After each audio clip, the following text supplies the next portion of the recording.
Well, hey, everybody, we want to welcome you today to the conversation, and we're talking about what do we do after Easter?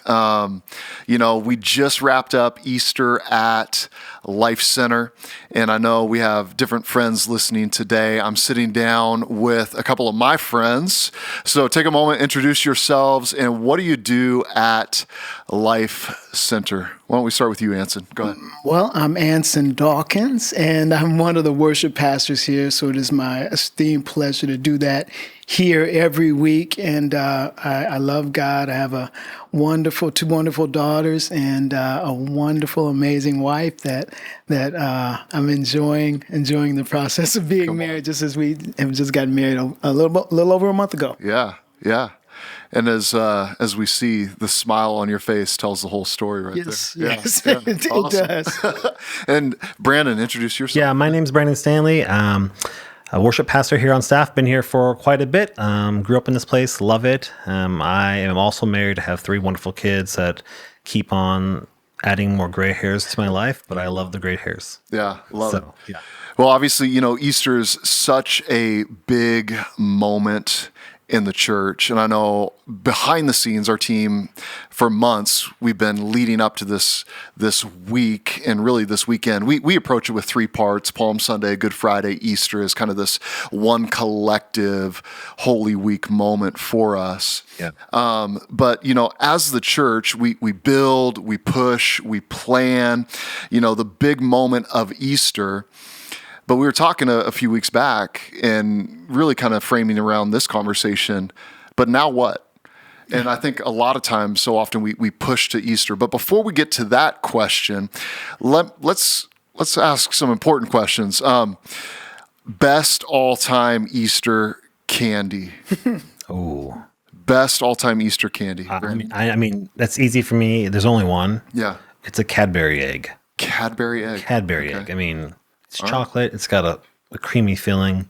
Okay. It doesn't get better than that. All right, Cadbury egg. Yeah, those little marshmallow. Don't say Peeps. Peeps. No. Are you serious? No, I'm not Okay. serious. Nobody likes The next question is, what's the worst candy? And the answer is Peeps. Okay. For sure. No, I think, Cadbury, I love those Cadbury eggs, but if they had a vegan one. A vegan option. That'd be amazing. But, So I haven't had one in years. anybody listening, if you've come across a vegan Cadbury egg, send that to Anson Dawkins at Life Center. And I know he will be blessed. Sure, someone has it too. Yeah, You're gonna there's get gotta be one. one. I would love that. Okay, so growing up, you guys been in the church for a long time. Brandon, you born and raised here. Yep. Anson grew up kind of Midwest. Yeah. I almost said Central America, No. the center of America, Yeah. but Midwest. You guys have been on staff a long time. As you think about Easter, like, what is one of the highlight moments for you? Oh yeah, that's a great question. So I'll go first. I'll give Okay. you a chance to think about it. So for me, growing up, we would always do like a family Easter egg hunt. But here's what I loved about our family Easter egg hunt. My parents would hide quarters in some of the eggs. And so when you found that one, there was always like this challenge between me and my cousins, like who's going to get the egg with all the quarters in it? Because that was a big deal. I mean, now I didn't realize this, by the way. Our kids are getting older. And did you know that pop machines, like a can of pop, costs $1 now? I thought it was still 50 cents. Oh no, I've seen that. I'm getting old. But anyway, so for me, getting those quarters was a big deal because I knew I could get multiple cans of pop out of this deal. So For me, cans of soda, by the way, it's not pop. My kids always correct me. yeah. For me, it was for sure Easter egg hunts, but I don't know if this is a good or bad thing, but we kind of failed at them and we never found them all. So then you would continue to find them throughout the year. So it's like, would you eat the candy when you found it later on in the year? of course, yeah, of course. It's like you'd be outside playing soccer and you go get the ball and it's like, what is this? It's like it was amazing. So that's my for sure favorite memory as a kid. Yeah. Well, I think for me, and it's a tradition, it was the dressing up. that was so cool. Just and not necessarily. I didn't like as much dressing up as I got older, but I liked coming and seeing the different outfits. And the churches I grew up in, there were hats that were amazing. Yeah. So you would see all these hats, and you see all this, the older mothers of the church, and it would just be such a cool thing to see people just getting really excited about that and dressing up in their Sunday best. So there's like specific Easter Oh yeah, stuff to wear. Oh, for sure. Wow. For sure. Yeah. Well, when we lean into this question, now what? I think one of the reasons why I wanted to have this conversation with the two of you is you guys spend so much of your time, energy leading up to Easter. And yet, even as worship pastors, working with some of the creative elements as well, it's like push, push, push, build, build, build. Now what? Yeah. Yeah. Easter tends to be one of the highest attended weekends for the church in America. So you have all of these people, all of this momentum, all of this energy. But now what? And I guess, Anson, maybe I'll start with you. Mm-hmm. What would you say to people who, every year they get excited about Easter, Yeah. and then they kind of check that off, and it's like, Yeah. okay, now what? Yeah, I think one of the things about Easter to me is it is all the pomp, all the planning, all the production is to lead up to that celebratory moment of Easter. But as we've done all that planning, that the purpose of that is to get us to recognize that there are moments after that. There are going to be a myriad of moments after that lead up to the next big thing. But those moments, Easter helps us to recognize that, wow, there's a reason to celebrate those little things. And if I can't celebrate the little things, then it's hard to really get up for those big things. Yeah. So for me, I've decided in my mind and my heart that regardless of, how tired I am from just the big production, I am so grateful that I get to celebrate the fact that Jesus came and he died for me and he rose for me, and it changes my life forever. And that should have an effect on my everyday moment. Yeah, on the everyday. Yeah. Not just the big moment. Yeah. Not just when you pull out the special hat. Exactly. It impacts the everyday. Exactly. Right. When you put on your holy jeans, and when you're in your pajamas, there's a reason to celebrate the life that we have in Jesus Christ. Yeah, that's such a great thought. A number of years ago, I read a book. I'm trying to remember the name of it. I think it's called A Theology of the Ordinary. And like the whole purpose, the whole premise was bringing an awareness of God even into the ordinary kind of mundane things. So when you're talking about putting on your holy jeans, and I don't think you're talking about HOLY. No. You're talking about your tattered jeans when you're out pulling weeds.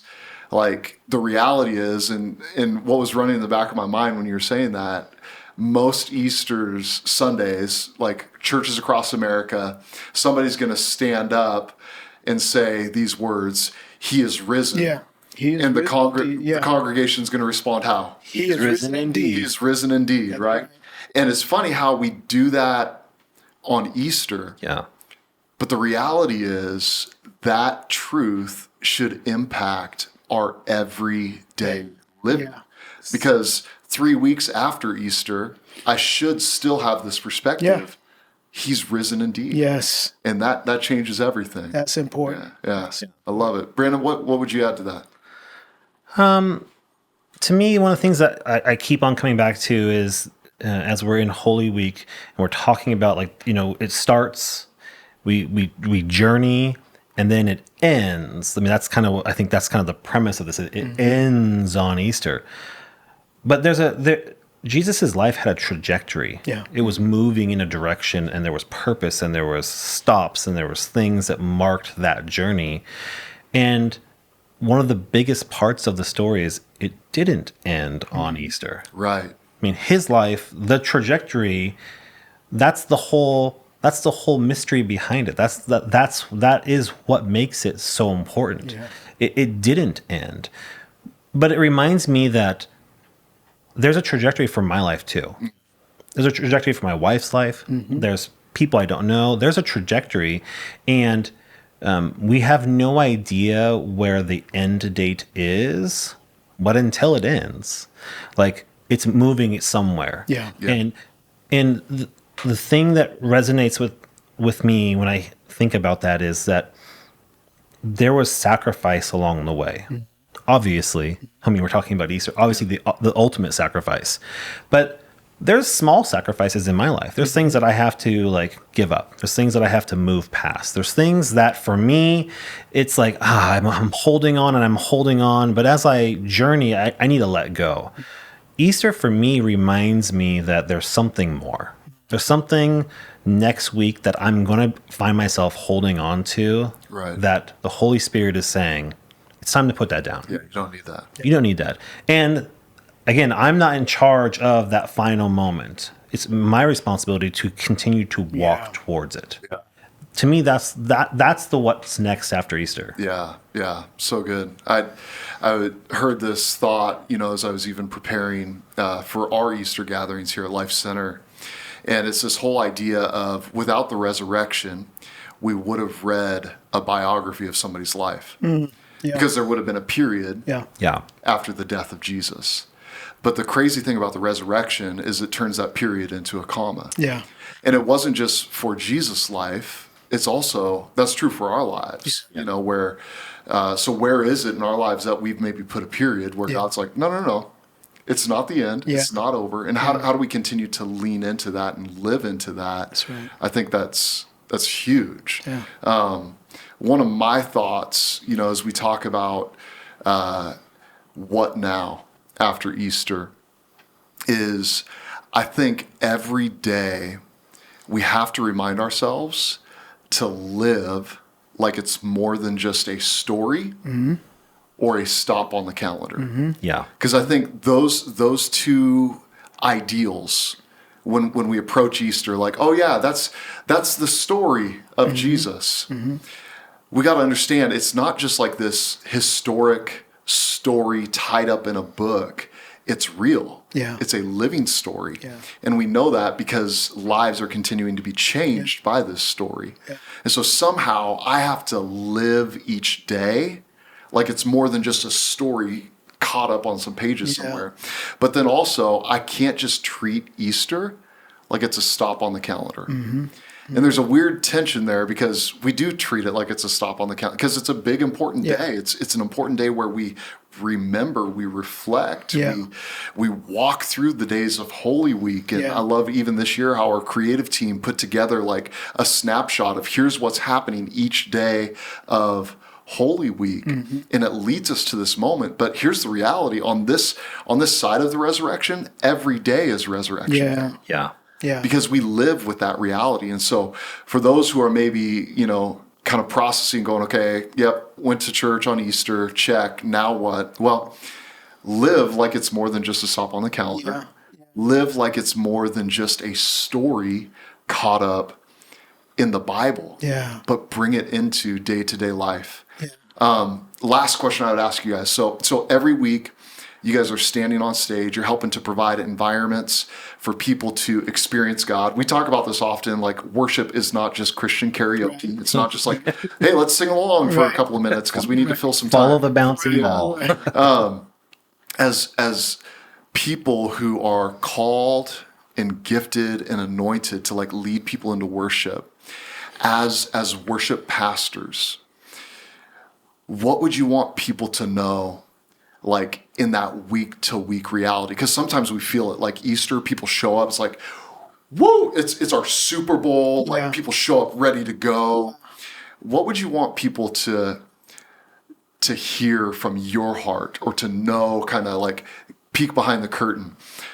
Now what after Easter? Like what would you want them to bring with them every single week? We talk about this every week as we get ready to, send people out. That we don't just go to church; we are the church. I think on those terms that has to become a reality for us. So if we are the church, if I am the church, we are collectively the church, and it's not about a building, but it's about a belief. It's about who do Right. we believe Right. in.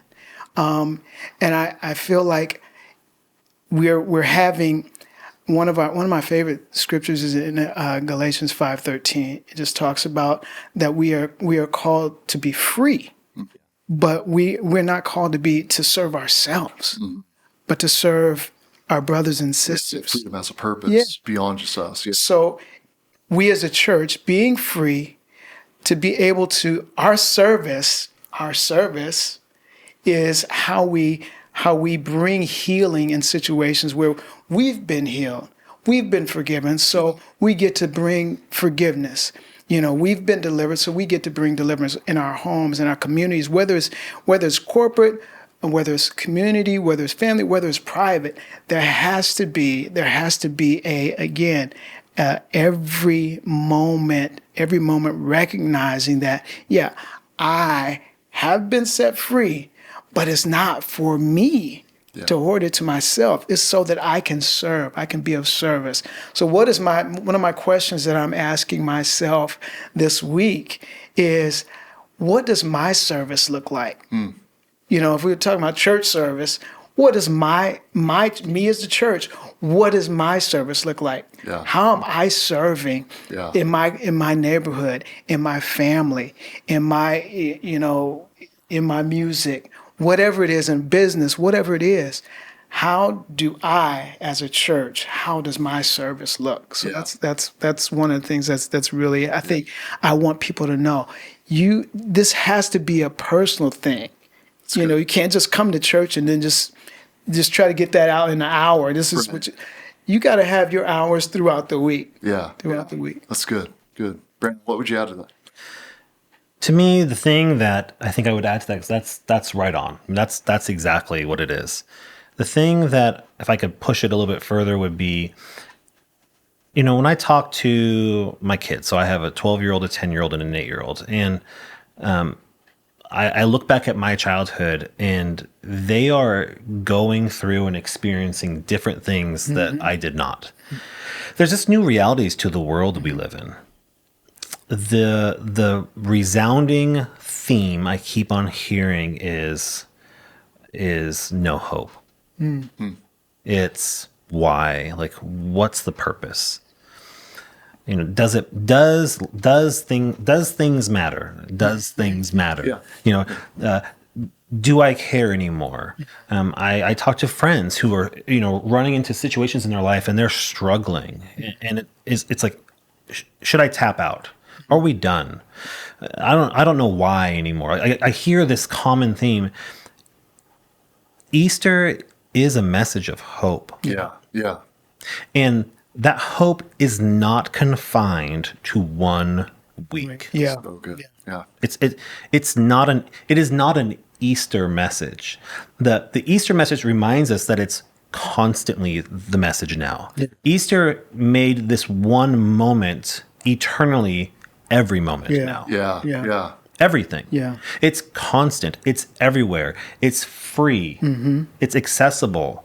And so for me, I think what's next, what do I, as a worship pastor, as I'm leading and I'm looking out and I'm seeing, believers and non-believers, the thing I'm praying, the thing I'm thinking about is, I hope someone can grab onto hope. Oh, yeah. I hope that they get hope in this place.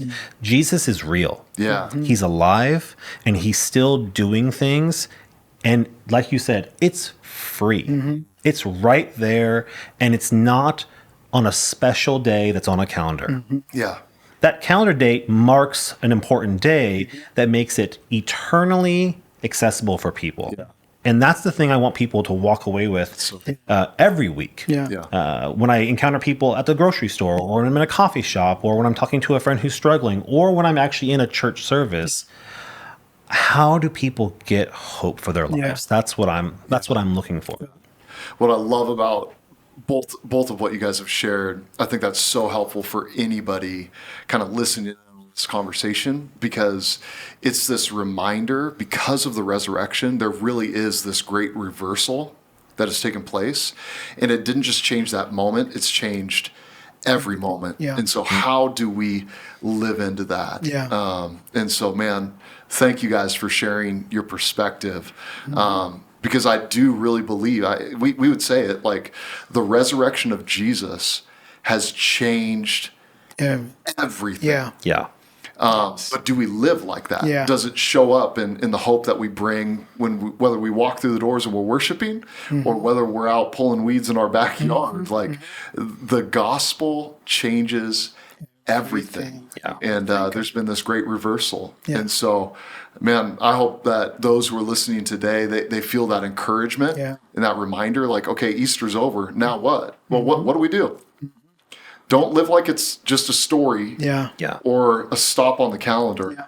Live like every day is a reminder, because Jesus is alive. Yeah. Everything has changed.